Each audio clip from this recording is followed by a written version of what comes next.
Stéphane Carlucci, bonjour, vous êtes directeur général de linksea.com. Vous allez nous expliquer aujourd'hui ce revirement de doctrine administrative qui concerne le traitement successoral de certains contrats d'assurance vie. Alors d'abord, de quel contrat s'agit-il exactement?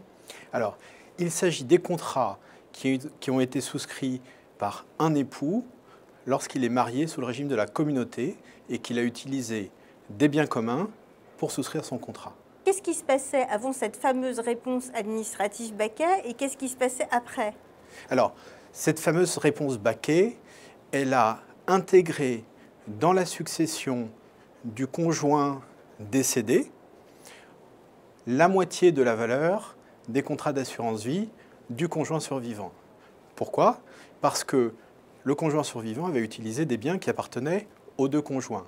Lorsque l'un décède, forcément dans sa succession, il y a une partie des actifs qui ont été utilisés par le conjoint survivant. Qu'est-ce que ça changeait pour les enfants, cette réponse Baquet? Le problème de la réponse Baquet, c'est que en intégrant ces actifs à la succession du défunt, elle les rendait taxables aux droits de succession. Depuis que cette réponse est annulée, qu'est-ce que ça change pour le conjoint? Qu'est-ce que ça change pour les enfants? Alors, depuis que cette réponse est annulée, il n'y aura plus de droits de succession à payer sur la moitié de la valeur des contrats qui sont détenus par le conjoint survivant.